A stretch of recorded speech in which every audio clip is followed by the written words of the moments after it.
السلام عليكم ورحمة الله تعالى وبركاته. علشان خاطر تربي عصافير لازم تبقى عارف كويس قوي ايه هي الامراض اللي بتصيب العصافير وسبب الامراض دي ايه وطريقة علاجها.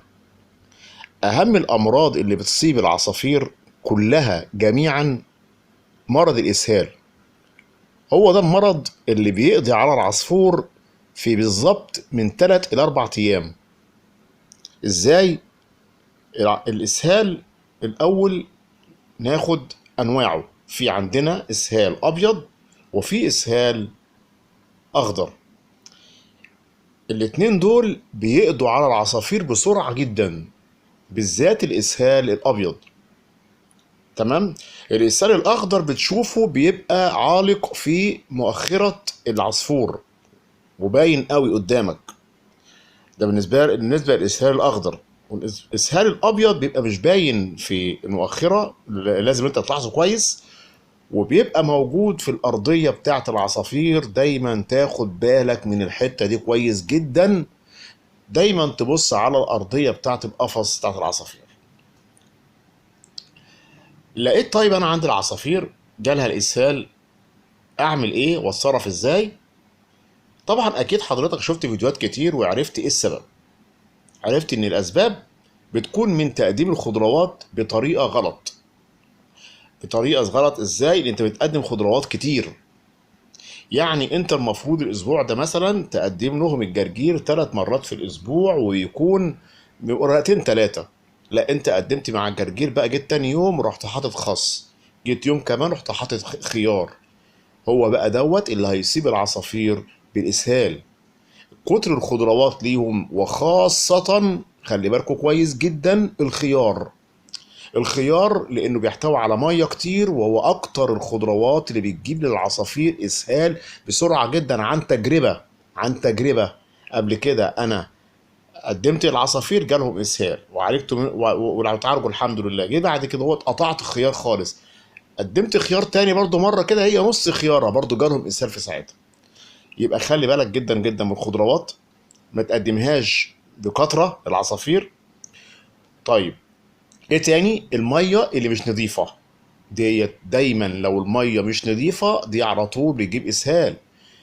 الميه بالذات اللي في اناء، بتحط ميه في طبق في طاجن، هما بيتبرزوا فيها بيشربوا منها، تبص تلاقي على طول يجي لهم الاسهال. انما الميه اللي في المسقه برضه ممكن يجي لهم اسهال لو انت ما غيرتهاش كل يوم.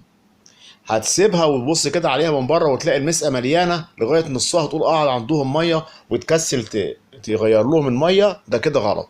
لازم تاخدها وتغسلها كويس من الماده الخضراء اللي موجوده فيها، وتقدم لهم الميه نظيفه.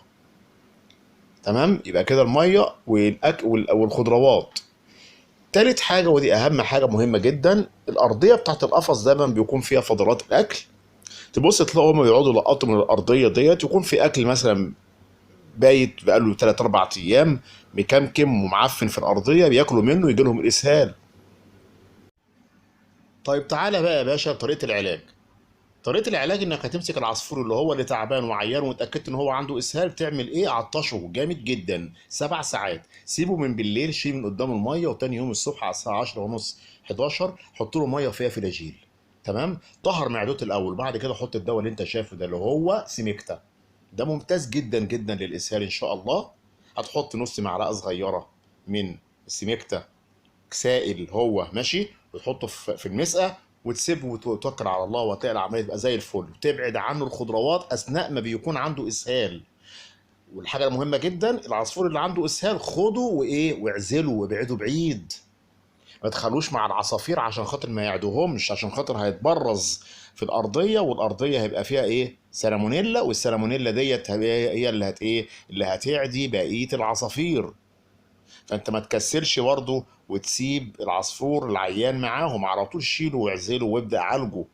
وحط للعصفور السليم تبدا تحط له فلاجيل، ما تسيبوش.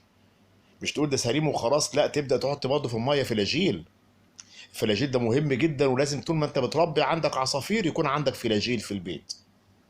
تمام. ابعد عنهم الخضروات. وخلي بالك بقى كمان، عايز اقول لك حاجه مهمه جدا، البيض. ازاي البيض؟ ازاي ابعد عنهم البيض؟ ازاي؟ لا، انت تديهم بيض وكل حاجه، بس البيض ما يكونش الصبح على الريق.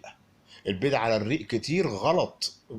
مش كتير يعني، البيض على الريق اصلا غلط الصبح. لازم تديهم البيض ده يكون في ايه، في نص النهار، في اخر النهار. والبيض يكون مسلوق كويس جدا ومهروس كويس جدا، تمام. وما تديش البيض بكتره. يعني هو الجوز ياخد هو نص بيضايه، ما تحطلوش البيضايه كامله، ما هياكل البيضايه كامله، هياكلها كلها، هيجيله اسهال. انت حط له نص بيضايه، امسك البيضايه دي هرسها كويس قوي، قسمها على 3 جواز، ما تحطهاش على لجوز واحد. الحاجة المهمة أوي كمان بقى دلوقتي، ما تقعدش تحط مضادات حيوية كتير للعصفور، العصفور علشان ما يضعفش منك. انت دلوقتي دخلت على الفيديو عندي مثلا وشفت ان انا كاتب دواء سيميكتا، تمام، وجبت له من السيميكتا خلاص، لقيت، رحت انت عامل ايه؟ لقيت العصفور لسه تعبان شوية، ما صبرتش عليه، دخلت على فيديو تاني واتفرجت على دواء تاني وجبته تاني العصفور، انت كده هتتعب العصفور بتاعك، هيتعب منك وهيتعب ويموت. لكن انت المفروض دلوقتي هتحط له الفلاجيل، تطهر معدته الاول كويس جدا، وتحط له الدواء دوت، تمام، وتصبر عليه هو بالظبط 3 4 ايام، وهتلاقي العصفور بيبدا يتحسن معاك ويبقى زي الفل ان شاء الله. اتمنى ان يكون الفيديو عجب حضراتكم، واتمنى من حضراتكم الاشتراك في القناه. كان معكم احمد عاطف، والسلام عليكم ورحمه الله وبركاته.